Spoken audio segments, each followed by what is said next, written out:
Hi, I'm Coach Corey Wayne, and this is my video coaching newsletter. And the topic of today's newsletter is going to be I suspect she's cheating with her ex at work.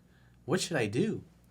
Well, this particular email is from a guy. He says he's been with his current girl for about 3 months now, and he's dating a nurse who happens to work with her ex. I assume he's a doctor, or maybe he's a male nurse or whatever.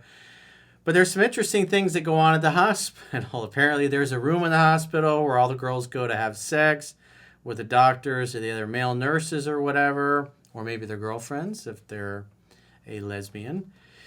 But it's pretty well known that, at least in this particular hospital, the nurses are doing a lot of naughty things. And if, what's interesting is because I've been doing this over 20 years at this point, is that when I look at where there's lots of cheating or the careers that women choose that have a high incidence of cheating, there's plenty of videos where you got divorce attorneys. And one of the big ones is healthcare, nurses. Whatever reason, nurses are just freaks. There's a lot of disloyalty.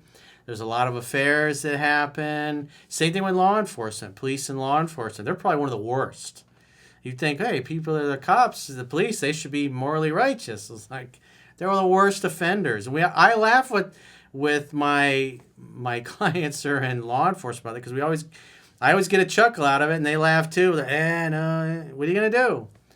But people are freaks. That's one thing I know. We're sexual beings, and nurses have a really super high incidence of being disloyal and cheating. So, and this nurse happens to work with her ex. There's a room in the hospital where all girls go and they have sex with their whoever they're hooking up with at the hospital. So right off the bat, if that's the girl you're dating and he's got several signs and clues and some questionable behavior that he shares, he's like, I don't know, something looks pretty off here.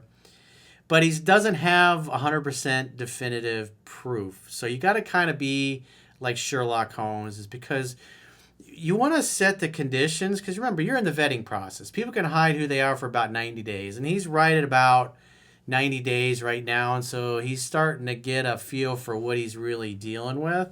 This is why you got to vet, and you got to look at people's actions and not just blindly trust and get carried away on your emotions like life is some kind of romantic Disney movie, because it's not. You'll get your heart broken and your assets fleeced if you're not paying attention and you're delusional. So it's important to keep your wits about you, and this guy is. And so what you want to do, especially if you're in the vetting process, is you want to make your significant other think that you trust them implicitly.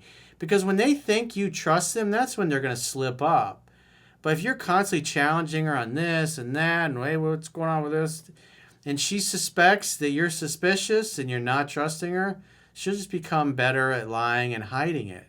But if she thinks you're completely bamboozled and you trust her implicitly, that's when she'll slip up. And that's what you want. You're trying to get her to slip up as quick as possible before you get too far down the road, because the longer you're with her, the harder it's going to be to end the relationship.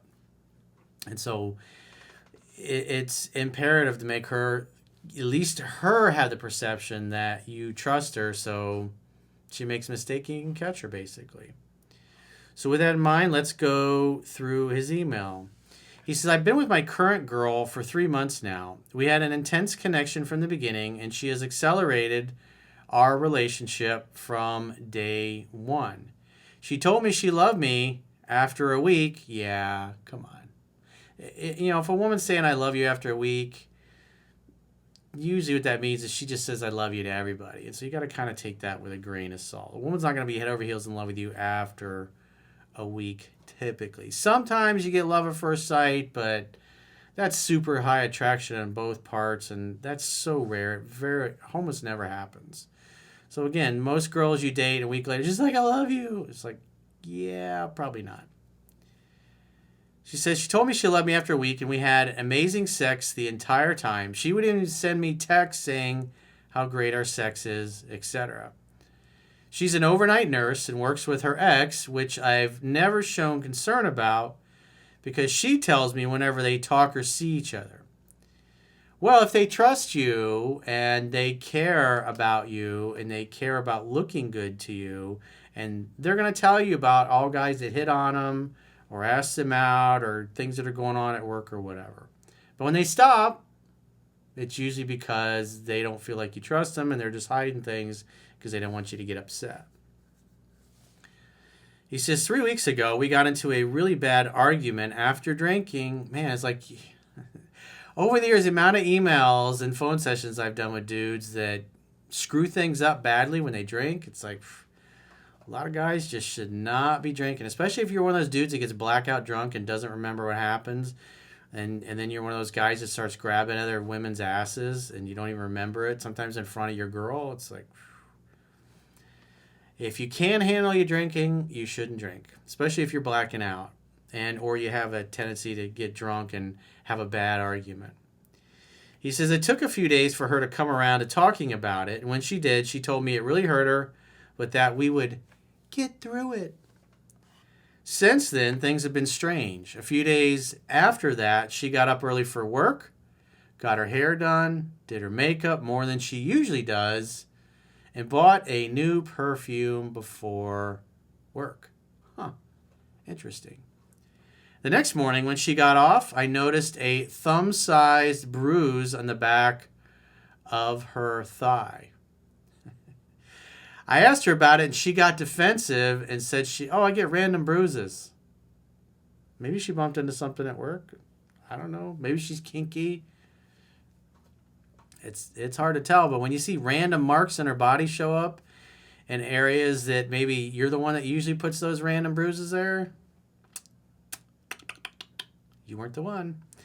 She was supposed to work the next night, but got called off and seemed very upset about it when she usually loves being called off. Then a few days later, she told me a newborn threw up on her scrubs, and when she got home, there looked like quite a suspicious stain. A few days after that, I laid out panties I wanted her to wear for me. She left them sitting there until the night she worked next. I noticed they were gone, but I saw her wearing different ones. The very next day, those panties were in the washer. Well, if you'd say, hey, babe, I want you to wear these. I really like you in them. And she doesn't, what does that tell you? You're not that important to her. She doesn't care that much about looking good for you. And sometimes if a woman is trolling you, she'll not wear the panties that you like and wear them for somebody else just to give you the finger. Some women are like that, man. That's why you vet.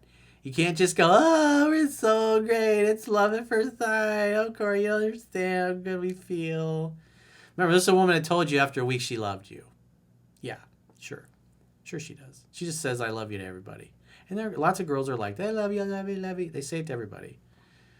You got to take it on a case-by-case basis. But typically, 99.9999% of the time, women are not going to be in love with you after a week. Among all of this, her attitude has changed a little to being more annoyed with me about little things and less interested in sex. However, she still talks about our future, getting married, having kids. It's like, man, after 3 months, that's just kind of ridiculous.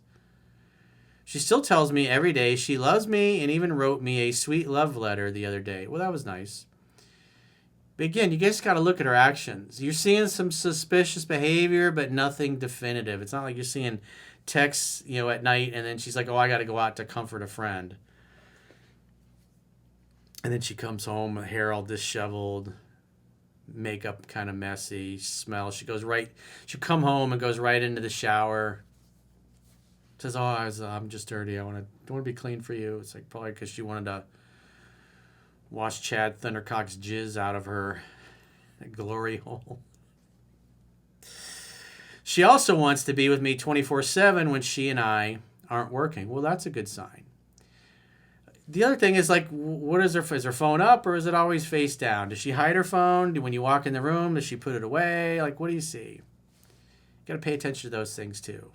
And if you have her password or you know it, if you know the password and you look in her phone and all of her WhatsApp messages or her texts, see who she's talking to and when.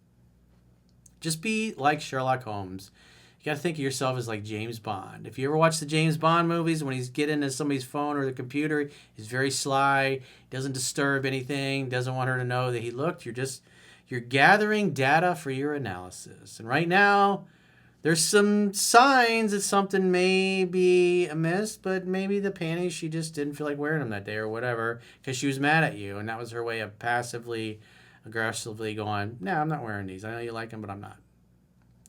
She's even called off work a few times just to be with me.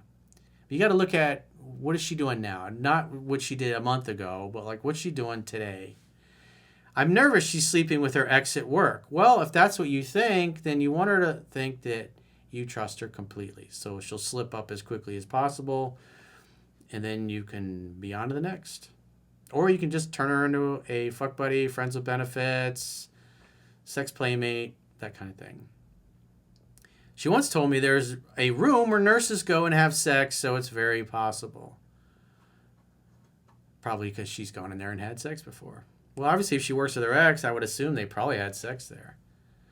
And I've noticed other odd things like his schedule on her phone, random texts from him that she doesn't seem to respond to, etc. Well, if he's sending texts and she's ignoring them and not replying at all, that's a good sign. But what that does tell me is he's trying to get her attention, and because she's got a boyfriend.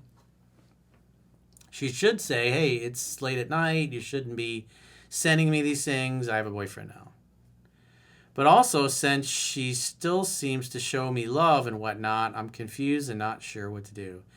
Well, based on what you shared, it's possible. Again, she's in a career where women do a lot of cheating.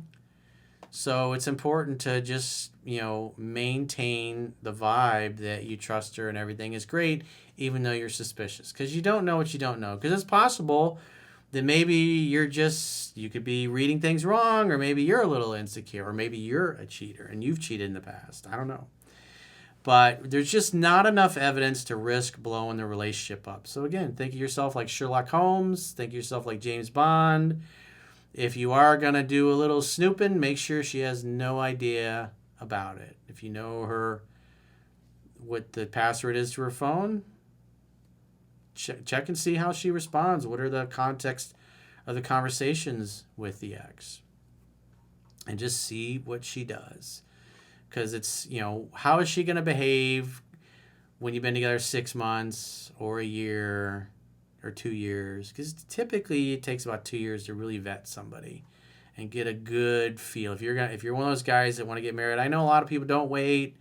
They're like, but you don't understand, coach. The emotions and the feelings are so great. It's just amazing. Super awesome. Supercalifragilisticexpialidocious. But again, trust but verify, as Ronald Reagan said. So again, you're just going to have to keep your suspicions to yourself. Let her think that you trust her, and continue to look for other little inconsistencies. Because again, what you're really trying to do is are you with a woman who really values loyalty, or is it just an act? We don't know yet. There are a few signs, but it's just not enough to blow it up. Now, if you went into her phone and there's all kinds of inappropriate stuff and nudes and, oh, it was so hot the other day in the nurse's room when you were pounding me from behind, and oh, my boyfriend saw the bruise that you put on my thigh, so you got to be careful that you don't do that, because I don't want him to get any suspicions. It's, again, if she thinks you trust her implicitly, that's when she'll slip up. And then if you find out, then you know what you're dealing with. So if you got a question or challenge and you'd like to get my help, go to understandingrelationships.com, click the products tab at the top of your screen on any page of my website, and book a coaching session with yours truly. We have members-only content now that we're uploading on YouTube, Spotify, and on my website. I'm doing on average about 6 new video newsletters that are paid members only on the website, so you get an additional 6 email analysis as well. Plus, I've got a study group with Chunky, Caroline, and the girls. They've all read the book. And so we're going through that basically page by page and just doing a study group with the book. We're also got a study group. We just started filming that for Mastering Yourself. And so we're going through that book page by page to pick it apart. And again, just to give you another learning tool so you can learn what's in 3% Man, as well as mastering yourself. Plus, obviously, with the girls, you get a girl's perspective on all these things where they challenge me, or they may troll me sometimes, or break my balls, that kind of thing. So it's all in good, clean fun. Plus, we have all of the podcasts where we answer the viewer questions, because you guys have asked if we could just upload the whole film day where we answer 12 to 15 questions instead of individually releasing 12 or 15 YouTube videos. So those are on YouTube, they're on Spotify, and they're on my website, understandingrelationships.com. If you're watching this on YouTube, in the video description there are links so you can go subscribe to the members only content on the platform that you choose. But if you go to understandingrelationships.com, there is if you pay annually, you get like a 20 or 25% discount for the whole year for paying up front. Plus you get the email analysis. So again, for all the guys that have subscribed to the members only already, we really appreciate it. Thanks for all the good positive feedback, and we're working real hard to make lots of good content for you guys. So until next time, I will talk to you soon.